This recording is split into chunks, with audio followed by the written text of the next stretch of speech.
नमस्कार। कथा कथन में आपका स्वागत है। आज सुनिए समकालीन कहानियों की श्रृंखला में हिंदी की सशक्त एवं लोकप्रिय लेखिका नीरजा हेमेंद्र की लिखी हुई कहानी पथ से गंतव्य तक। मेरी जुबानी, मैं हूँ सीमा सिंह।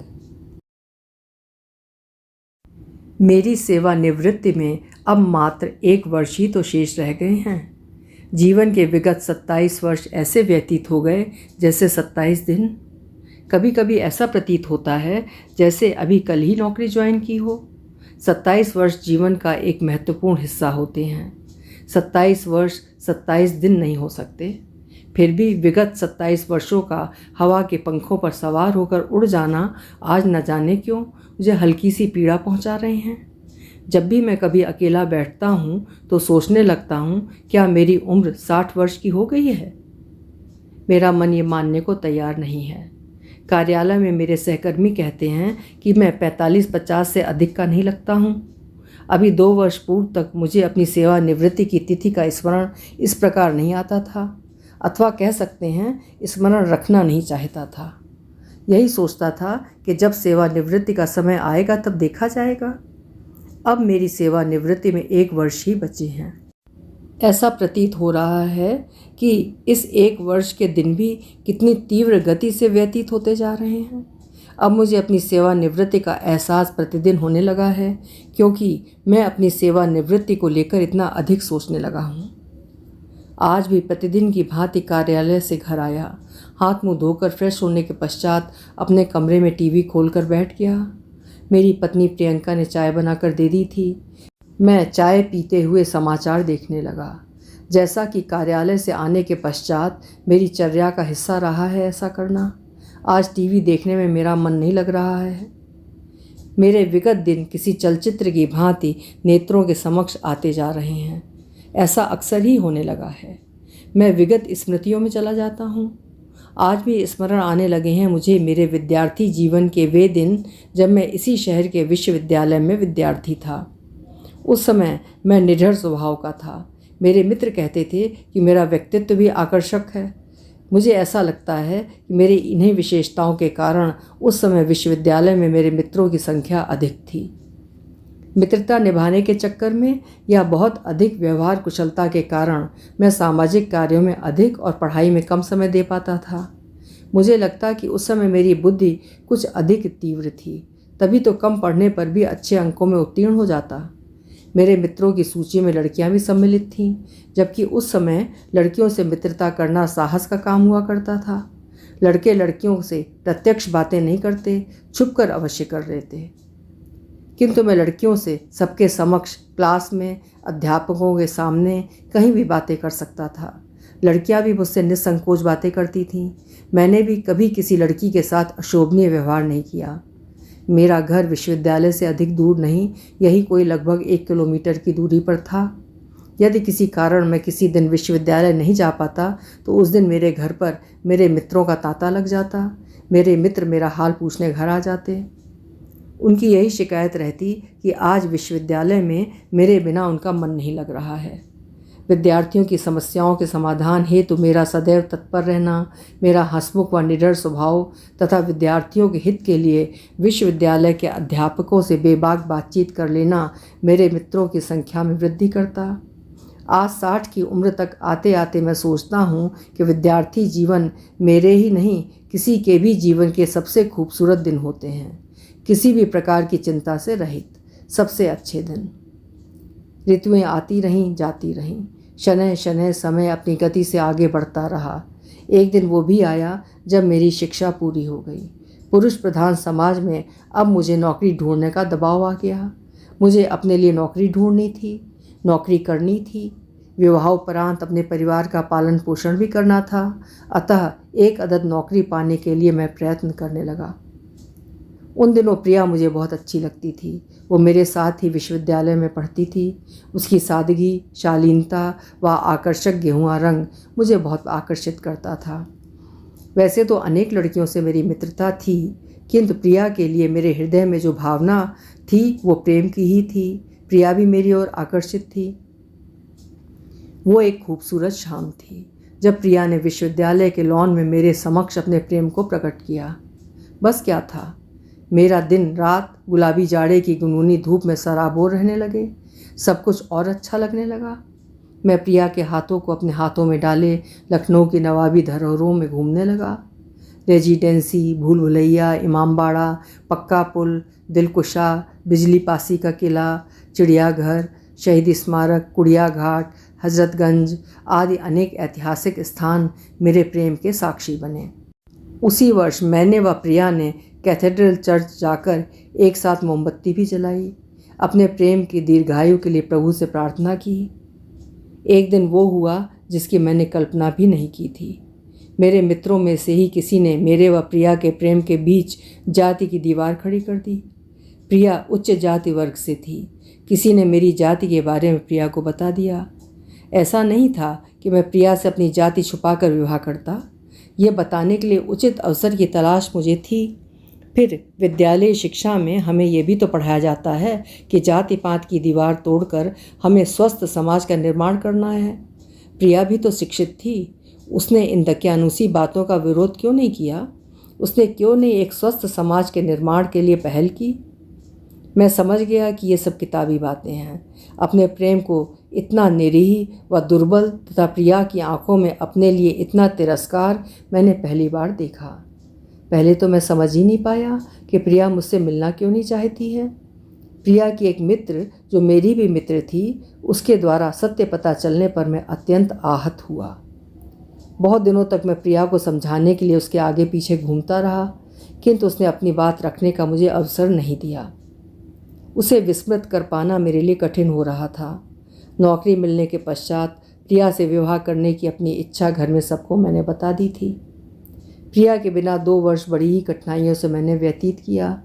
इस बीच आयकर विभाग में नौकरी की लिखित परीक्षा मैंने उत्तीर्ण कर ली थी। अब मात्र साक्षात्कार शेष रह गया था। इस बीच न जाने कैसे मेरे दूर के रिश्तेदारों की लड़की प्रियंका मेरे जीवन में आ गई, जो मुझे अच्छी लगने लगी। इसका कारण कदाचित यह भी हो सकता है कि प्रिया और प्रियंका नाम कुछ कुछ एक से हैं। प्रिया का स्थान मेरे जीवन और हृदय में रिक्त था। उस रिक्तता का अनुभव मैं शिद्दत के साथ कर रहा था। प्रियंका ने उस स्थान पर आने की दस्तक दी और मैंने उसे आने दिया। मेरे घर वालों ने मुझसे मेरी सहमति ली और प्रियंका के पिता से मेरे लिए उसका हाथ मांग लिया। अपने जीवन की रिक्तता में मैंने प्रियंका को भर लिया। इधर न जाने क्या हुआ कि जिस नौकरी के लिए लिखित परीक्षा मैंने उत्तीर्ण कर ली थी, उसका साक्षात्कार रुक गया। नौकरी मिलना मेरे लिए दुस्वप्न की भांति हो गया। प्रियंका के पिता को जब यह बात ज्ञात हुई तो उन्होंने प्रियंका के लिए दूसरा लड़का देखना प्रारंभ किया। प्रियंका के पिता को नौकरी वाला लड़का चाहिए था। ये बात प्रियंका ने मुझे बताई, साथ में ये भी कि वो मुझसे प्रेम करती है और मुझसे ही विवाह करना चाहती है। प्रियंका के हृदय में अपने लिए प्रेम की उद्दत भावना जानकर मैं जी जान से कहीं भी नौकरी ढूंढने का प्रयत्न करने लगा। प्रियंका के पिता की इच्छा थी कि वो नौकरी करने वाले लड़के के साथ ही उसका विवाह करेंगे। मैं उनसे मिलने गया तो उनका व्यवहार मेरे प्रति बदला हुआ लगा। उसमें पहले सी गर्मजोशी नहीं थी। मैं चुपचाप वहाँ से चला आया। इस बार मैं अपने प्रेम की पराजय नहीं देखना चाहता था। मैं प्रियंका को किसी भी स्थिति में विस्मृत करने को तैयार नहीं था। मुझे नहीं पता था कि बाहें फैलाए मुझे अपने पास बुलाने वाले प्रेम की राहें भी इतनी कठिन हैं। प्रिया के साथ मेरा प्रेम जाति की वेदी पर बलि चढ़ गया। प्रियंका से मिलने के पश्चात सब कुछ सरल लग रहा था तो उसके मध्य भी नौकरी की दीवार आ गई। सरल सा लगने वाला सब कुछ दुर्हुताओं में इस प्रकार परिवर्तित हो जाएगा, मुझे तनिक भी इसका आभास नहीं था। प्रेम की राहें कठिन होती हैं, ये मैंने सुना था। इसे समीप से देखने का अनुभव अब हो रहा था। मेरे साथ घटती जा रही त्रासदी पर ऊपर वाले को भी करुणा आ गई। एक दिन सहसा डाकिया मेरे साक्षात्कार का पत्र घर दे गया। समय ने करवट ले ली थी। मेरा भाग्य मेरे साथ था। प्रियंका भी मेरे भाग्य में थी। मुझे नौकरी मिल गई। नौकरी मिलने के 2 माह पश्चात पहला कार्य मैंने यही किया कि सबसे पहले पड़ने वाले विवाह मुहूर्त में विधिवत प्रियंका से विवाह किया। जीवन सुचारू रूप से आगे बढ़ने लगा। प्रिया के साथ घर बसाने व घर सजाने के सपने मैंने देखे थे, उन्हें पूरा करने का संघर्ष प्रारंभ हो गया। मुझे स्मरण था कि विवाह पूर्व एक बार प्रियंका ने मुझे बताया कि उसे शिक्षण कार्य में रुचि है। वो शिक्षिका बनना चाहती है। स्नातकोत्तर तक की शिक्षा तो उसने अपने पिता के घर से प्राप्त कर ली थी, किंतु शिक्षिका बनने के लिए एक प्रमुख प्रशिक्षण कोर्स बीएड उसने नहीं किया था। अतः विवाह पश्चात उसने बीएड किया। आज के कठिन समय में नौकरी मिलना सरल नहीं था। प्रयत्न करने के पश्चात भी प्रियंका को नौकरी नहीं मिल पा रही थी। समय के साथ मैं 2 बच्चों का पिता बन गया। मेरी नौकरी के पैसों से घर की आवश्यकताएं आराम से पूरी हो जाती। प्रियंका अत्यंत कुशलता से घर चलाती। अपव्यय का स्वभाव नहीं था उसका। मैं बच्चों व प्रियंका की आवश्यकताएं पूरी करने में कुछ अपव्यय भी कर डालता था। घर में महंगा टीवी, फ्रिज लाकर रख दिया, कमरे में एसी लगवा दिया। मैं यही चाहता था कि मेरे बच्चों व प्रियंका को किसी प्रकार की तकलीफ ना होने पाए। इन सुख साधनों वाली वस्तुओं की मांग प्रियंका ने कभी भी नहीं की, बल्कि वो हमेशा फिजूल खर्च करने से मुझे रोकती। किंतु मैं प्रियंका व बच्चों के चेहरे पर हमेशा प्रसन्नता देखना चाहता था, अतः उनकी सुख सुविधा की वस्तुएं घर में लाकर रखता रहता। इस बीच जीवन में अनेक उतार चढ़ाव आते रहे। प्रियंका नौकरी के लिए प्रयत्न करती रही। एक दिन उसका परिश्रम सफल हुआ और प्रियंका सरकारी इंटर कॉलेज में शिक्षिका बन गई। जीवन में व्यस्तता कुछ और बढ़ गई। बच्चे बड़े होने लगे। कॉलेज के सभी मित्रों की भीड़ न जाने कहाँ चली गई। जीवन में आपादापी का ऐसा दौर प्रारंभ हुआ कि ना मैंने उन्हें ढूंढने का प्रयत्न किया, ना उन्होंने मुझे ढूंढा। विद्यार्थी जीवन से ही मेरी एक बुरी आदत थी कि मैं किसी भी बात पर शीघ्र क्रोधित हो जाता था। क्रोध की अवस्था में ऊंची आवाज़ में बात करने लगता था। मेरे इस स्वभाव से प्रियंका किस प्रकार सामंजस्य स्थापित करती थी वो वही जाने, किंतु उसने मेरे इस दुर्गुण को लेकर कभी मुझसे शिकायत नहीं की। मेरे गुणों व अवगुणों के साथ उसने मुझे अपना लिया था। बच्चों ने भी मेरे इस स्वभाव से सामंजस्य स्थापित कर लिया था। विगत स्मृतियों ने फुर्सत के इन पलों में जब दस्तक दे दी है तो मुझे एक घटना और भी स्मरण आने लगी है। वो ये है कि कार्यालय के मेरे मित्र यदा कदा मेरे घर आते रहते हैं। वो कार्यालय की किसी भी महिला सहकर्मी से मेरा नाम जोड़कर प्रियंका से हास परिहास करते। प्रियंका भी उनकी बातों को गंभीरता से न लेकर हंसी मुड़ा देती। वो जानती थी कि मेरे मित्र ये सब मात्र हास परिहास के लिए ही कर रहे हैं, किंतु एक बार प्रियंका ने उनकी बातों को हृदय से लगा लिया। उस बात को सहन नहीं कर पाई तथा महीनों अवसाद में रही। उस अवसाद की स्थिति में उसने मेरे प्रेम पर संदेह किया। उस दौर के विषय में सोचकर आज भी हृदय कांप उठता है। प्रियंका से मैंने हृदय की गहराइयों से प्रेम किया है। मेरे प्रेम पर संदेह, ये मेरे लिए भी उतना ही कष्टकर था जितना प्रियंका के लिए। वो कठिन समय भी समय के साथ गुजर ही गया। अब प्रियंका हंस पड़ती है अपनी उन बेवकूफ़ियों पर। सुनिए, हमें आकांक्षा के विवाह के लिए लड़का देखना चाहिए। आज से 7 वर्ष पूर्व एक सुबह प्रियंका ने मुझसे कहा था। आकांक्षा का विवाह? उसकी बात सुनकर मैं चौंक गया। कितने वर्ष की हो गई वो? प्रियंका की बात सुनकर मैं देर तक सामान्य नहीं हो पा रहा था। उससे दूसरा प्रश्न पूछ लिया, आपका आशय उसकी विवाह की उम्र से है? प्रियंका ने मेरी बात पर कोई प्रतिक्रिया न देते हुए एक दूसरा प्रश्न मुझसे पूछ लिया। उसकी बात सुनकर मैं निशब्द रहा। इसका कारण ये था कि उस समय मेरे पास विवाह के लिए पैसे थे भी या नहीं, या थे भी तो कितने थे, ये मैं नहीं जानता था। उसकी शिक्षा पूरी होने वाली है। एमएससी का अंतिम वर्ष है उसका। प्रियंका के चेहरे पर खींच व चिंता की रेखाएं स्पष्ट थीं। मैं सचमुच स्तब्ध और कुछ कुछ चिंतित हो गया था अपनी पुत्री के विवाह को लेकर।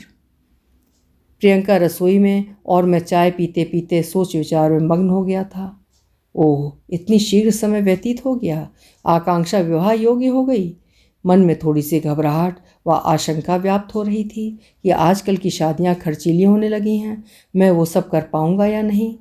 मैं विचार मग्न बैठा था कि प्रियंका रसोई से मेरे पास आकर चाय पीने लगी। क्यों, क्या हुआ, क्या सोचने लगे? मुझे चिंतित देखकर उसने पूछा। कुछ नहीं, बस यही कि समय कितनी शीघ्रता से व्यतीत हो गया। मुझे आभास तक नहीं हुआ कि हमारी पुत्री विवाह योग्य हो गई है और उसके विवाह का उत्तरदायित्व भी हमें पूरा करना है। प्रियंका चुपचाप मेरी बात सुनती रही। आजकल शादियां भी तड़क भड़क और दिखावे से भरपूर होने लगी हैं। मुझे ऐसा लगता है कि इन शादियों में पैसा भी खूब व्यय होता है। मैंने कहा, हाँ वो तो है। किंतु सीधी सरल शादियों को लोग तुच्छ दृष्टि से और भव्य शादियों को सम्मान की दृष्टि से देखते हैं। संसार का यही दस्तूर है। हम प्रियंका का विवाह ठीक ठाक सम्मानजनक ढंग से करेंगे। एक ही बेटी है हमारी, उसके विवाह में जो भी हमारी उसकी इच्छा हैं, सपने हैं, वो सब पूरा करेंगे। प्रत्युत्तर में प्रियंका ने कहा। नाते रिश्तेदार, मित्र परिचित, पास पड़ोस सबके समक्ष अपनी प्रतिष्ठा रखनी है। प्रियंका ने अपनी बात पूरी की। मैं अपनी इकलौती पुत्री के विवाह की तैयारियों में लग गया। आकांक्षा अपनी माँ की भांति आकर्षक थी। उसे देख लड़के वाले तुरंत हाँ कह देते। मैंने व प्रियंका ने शीघ्रता न दिखाते हुए बहुत सोच विचार कर एक अच्छे लड़के से रिश्ता तय कर दिया। यद्यपि मेरे पास विवाह हेतु पर्याप्त पैसे नहीं थे, मैंने व प्रियंका ने अपनी संपूर्ण जमा राशि तथा कार्यालय भविष्य निधि के पैसे इत्यादि निकालकर आकांक्षा का विवाह धूमधाम से कर दिया। प्रियंका की बात उचित थी कि हमारी एक ही बेटी है, पैसे तो पुनः जोड़े जा सकते हैं। विस्तृत खाली पड़े मैदान की भांति विगत स्मृतियां जब समक्ष आने लगती हैं तो ऐसा प्रतीत होता है जैसे उनके और हमारे मध्य कोई अवरोध ही न रह गया हो। आज भी कुछ ऐसा ही हो रहा है। हमारे पुश्तैनी घर हमारे 3 भाइयों के हिसाब से छोटा पड़ने लगा था। सबके बच्चे बड़े होने लगे थे। सबकी आवश्यकताएं, निजता अलग अलग होने लगी थीं। अतः मैंने अपने लिए अलग घर ले लिया। घर लेने के लिए मैं तब न सोच सका जब प्रियंका भी नौकरी में आ गई। उससे मुझे आर्थिक संबल भी मिल जाता। मेरे जीवन में प्रियंका ना होती तो मैं कुछ भी ना होता। कोई पुरुष किसी स्त्री को, पत्नी को कैसे प्रताड़ित कर सकता है, ये बात मेरी समझ से परे है। जीवन में सब कुछ ठीक ठाक चल रहा था। ससुराल में समायोजित होने में आई कुछ प्रारंभिक कठिनाइयों के पश्चात आकांक्षा भी अपनी ससुराल में रच बस गई। मेरा बेटा राज्यवर्धन अपनी शिक्षा पूरी कर नौकरी हेतु प्रतियोगी परीक्षाओं की तैयारियों में लग गया।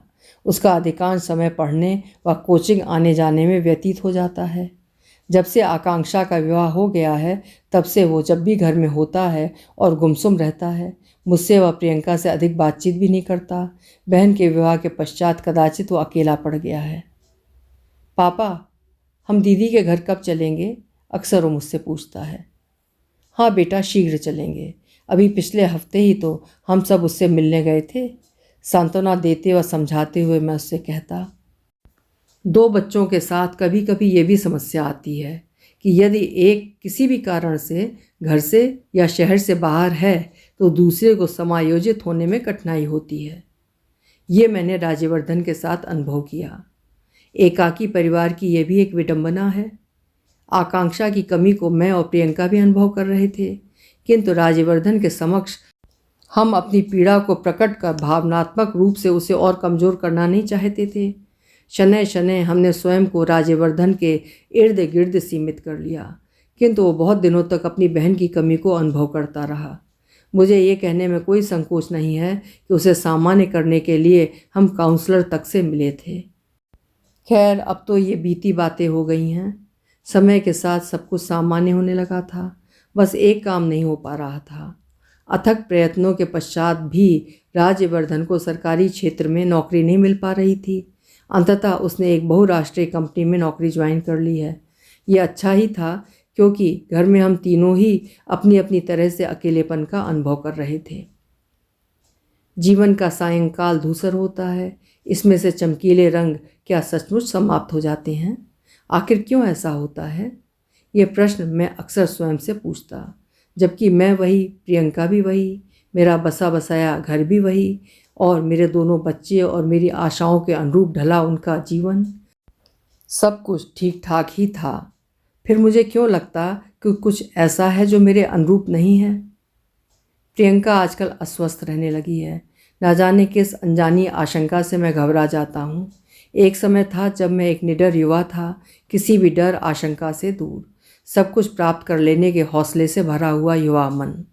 युवावस्था में, या हम कह सकते हैं कि जीवन के प्रारंभिक दिनों में, जब हमारे पास कुछ भी नहीं होता, जीवन में सीखना, समझना और कुछ प्राप्त करना जब हम प्रारंभ करते हैं, तब हम कभी भी आशंकित और भयभीत नहीं होते।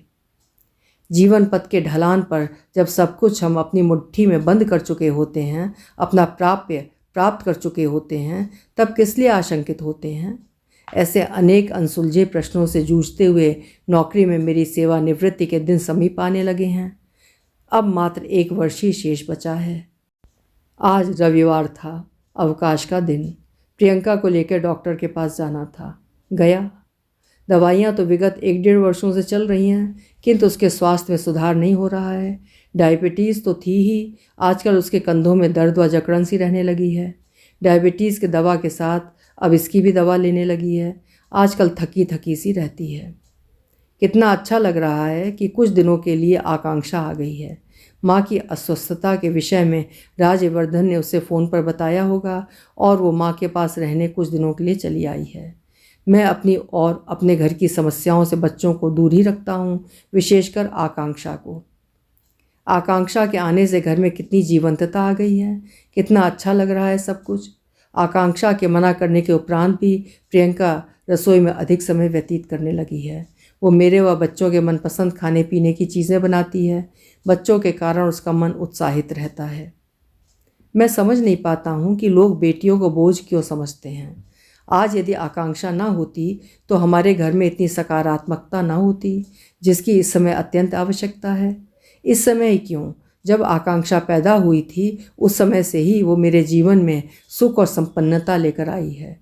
मेरी बड़ी इच्छा है कि नौकरी में रहते हुए ही राजवर्धन का भी विवाह कर दूं। मैंने प्रियंका से एक बार अपने मन की बात की थी। आपकी इच्छा से इसमें कुछ नहीं होने वाला है, राजवर्धन की इच्छा भी होनी चाहिए, प्रियंका ने हंसते हुए कहा था। प्रियंका द्वारा कही गई बात में यथार्थ था। फिर भी मैं आपके लिए राजवर्धन की इच्छा जानने का प्रयत्न करूंगी, प्रियंका ने मेरी कठिनाई को सरल करते हुए कहा। मैं मन ही मन प्रियंका के प्रति कृतज्ञ हो रहा था। सच कहूँ तो पारिवारिक मोर्चे पर मैं हमेशा स्वयं को हारा हुआ पाता हूँ। प्रियंका के बिना मैं कहीं भी कुछ नहीं हूँ। ऐसे अनेक अवसरों पर तब वो मेरा संबल बनती है जब उसके संबल की आवश्यकता मुझे होती है। और एक दिन प्रियंका ने बताया कि राजवर्धन की इच्छा है कि उसे सरकारी क्षेत्र में नौकरी प्राप्त करने का अवसर दिया जाए, अतः 1-2 वर्षों के पश्चात आप उसके विवाह के सपने देखें। बच्चों की बातें मुझसे बताने में प्रियंका के चेहरे पर एक अनोखी चमक स्वतः आ जाती है। वो चमक आज भी उसके चेहरे पर मौजूद थी। राजवर्धन की इच्छा से मैं सहमत था, उसकी सोच सही थी। सेवानिवृत्ति में मात्र 4 माह शेष रह गए हैं। अब तक मैं स्वयं को मजबूत इरादों वाला समझता था, किंतु इधर कभी कभी एक अजीब सी अनुभूति होने लगती है, जैसे कोई बहुमूल्य वस्तु रेत की भांति मेरी मुट्ठी से फिसलती जा रही है। कौन सी वस्तु? मेरे लिए समझ पाना मुश्किल हो रहा है। सब कुछ तो मेरे पास है, मेरा परिवार, प्रियंका, मेरे बच्चे, सब कुछ मेरी आशाओं के अनुरूप ही तो है। मेरा बेटा राजवर्धन भी समझदार है, अपना भला बुरा समझता है, अपने जीवन की दिशा अपने अनुरूप तय कर रहा है जो उचित है। वो भी सेटल हो जाएगा कहीं ना कहीं। तो क्यों कभी कभी मेरा मन व्याकुल होने लगता है। कभी कभी सोचता हूँ अभी मेरी ये जो व्यवस्थित दिनचर्या है सेवानिवृत्ति के पश्चात अव्यवस्थित तो नहीं हो जाएगी। समय से उठना, चाय पीना, अखबार पढ़ना, कार्यालय जाना, कहीं सब कुछ अनियमित तो नहीं हो जाएगा। विद्यार्थी जीवन से ही मुझे ब्रांडेड व नए नए डिज़ाइनों के कपड़े पहनने का शौक़ रहा है। ये शौक़ अभी भी है। मेरे पास ऋतुओं के अनुसार कपड़ों का अच्छा खासा संग्रह है। जाड़े की ऋतु के लिए विभिन्न प्रकार के सूट तथा गर्मियों के लिए सूती कपड़ों के अनेक डिज़ाइन व रंग। वे सभी कपड़े सेवानिवृत्ति के पश्चात नियमित रूप से मैं कहाँ पहन कर जाऊँगा। मुझे अपने बड़े भाई साहब जो लगभग 4 वर्ष पूर्व सेवानिवृत्त हो चुके हैं, उनकी वो बात स्मरण आती है कि पिछले जाड़े में मैं अपने गर्म सूट 2-3 बार ही पहन पाया। इन अनर्गल सोच की परछाइयाँ कदाचित कभी कभी मेरे चेहरे पर भी स्पष्ट होने लगती। मेरी बेटी आकांक्षा ने मेरे चेहरे को पढ़ लिया था और उस दिन कार्यालय से घर आया, हाथ मुंह धोकर टीवी देखते हुए चाय पी रहा था। वो आकर मेरे पास बैठ गई, मेरे साथ कुछ देर टीवी देखती रही। बातों बातों में मेरी सेवानिवृत्ति के बारे में पूछने लगी। 4 महीनों के बाद तुम्हारा पापा सेवानिवृत्त हो जाएगा, मैंने उसके प्रश्नों का उत्तर देते हुए कहा। और फिर तुम्हारे पापा के पास समय ही समय रहेगा, मैंने कहा। तो क्या हुआ पापा? उसने मेरे चेहरे पर उभर आई ऊहापोह की स्थिति को भांप लिया था। सेवानिवृत्ति नौकरी का हिस्सा मात्र है उसका उम्र या जीवन की गति या जीवन की सक्रियता से कुछ भी लेना देना नहीं है। नौकरी से सेवानिवृत्ति का अर्थ जीवन की गतिविधियों से सेवानिवृत्ति नहीं है। आकांक्षा कहती जा रही थी। मैं निशब्द उसकी बातें सुनता जा रहा था। रही बात पेंशन के पैसों से घर चलाने की, तो माँ अभी 6 वर्ष और नौकरी करेंगी। उनके सहयोग से आप आराम से घर चला लेंगे। आकांक्षा अपनी बात कहती जा रही थी। पापा, सेवानिवृत्ति सरकारी नौकरी की ही एक प्रक्रिया है, ठीक वैसे ही जैसे नौकरी में नियुक्ति भी एक प्रक्रिया है। सेवानिवृत्ति का शारीरिक या मानसिक सक्रियता या निष्क्रियता से कुछ भी लेना देना नहीं है। आप व्यवस्था की एक शर्तें पूरी कर रहे हैं, अपने जीवन की नहीं। पापा, आपके जीवन पर, आपकी सोच पर इसका प्रभाव नहीं पड़ना चाहिए। अपनी बात पूरी कर आकांक्षा मेरी ओर देखने लगी। मैं आकांक्षा की बातें सुन ही नहीं रहा था, बल्कि सोच भी रहा था कि मेरी बेटी आकांक्षा इतनी समझदार है। इतनी कम उम्र में भी वो जीवन के प्रति मुझसे अधिक यथार्थ व स्पष्ट दृष्टिकोण रखती है। जीवन के उतार चढ़ावों के प्रति एक परिपक्व दृष्टिकोण। मेरे पास आकांक्षा जैसी बेटी है तो मैं क्यों भविष्य की अनर्गल बातें सोच सोच कर चिंतित हूँ। लोग तो बस यूं ही बेटियों के प्रति संकुचित दृष्टिकोण रखते हैं। आकांक्षा की बातें सुनकर मेरे भीतर से मुट्ठी में बंद रेत की भांति धीरे धीरे कुछ फिसलता जा रहा है। कदाचित वो मेरी नकारात्मकता है। मेरे जीवन में उपस्थित स्त्री के इन 2 रूपों ने मुझे संबल और मेरे जीवन को सकारात्मकता दी है। विशेषकर आकांक्षा ने मुझे व प्रियंका को उस समय खुशियों के क्षण प्रदान किए हैं जब हमें उसकी अत्यधिक आवश्यकता महसूस हुई है। सचमुच बेटियों का स्थान कोई नहीं ले सकता। मैं जब नौकरी में नहीं था तो क्या प्रसन्न नहीं था? अब सेवानिवृत्ति के पश्चात क्यों नहीं एक बार पुनः वही जीवन जीऊँ? ज़रूरतमंद व विवश मित्रों की सहायता व सुबह शाम सैर सपाटा, व्यायाम इत्यादि जो विद्यार्थी जीवन में मेरा शगल हुआ करता था। दूसरे दिन मैं कार्यालय के लिए जा रहा हूँ। मार्ग में मेरा विद्यार्थी जीवन मेरे समक्ष खड़ा है। उसके समीप मुझे पुनः जाना है। अभी आप सुन रहे थे नीरजा हेमेंद्र जी की लिखी हुई एक बेहद उम्दा कहानी पथ से गंतव्य तक। लेखिका ने सही लिखा है, सेवानिवृत्ति नौकरी का एकमात्र हिस्सा है। उसका उम्र या जीवन की गति से या जीवन की सक्रियता से कुछ भी लेना देना नहीं है। अतः पूरी तरह से ऊर्जावान रहते हुए हमें अपना शेष जीवन उत्साहपूर्वक बिताना चाहिए। आशा है ये सकारात्मक कहानी आपको ज़रूर पसंद आई होगी। पसंद आई हो तो कहानी को लाइक और शेयर ज़रूर करिएगा। और हाँ, चैनल सब्सक्राइब करना अगर भूल गए हों या अभी तक नहीं किया हो तो चैनल ज़रूर सब्सक्राइब कर लीजिएगा। कल फिर मिलेंगे। आपका समय शुभ हो।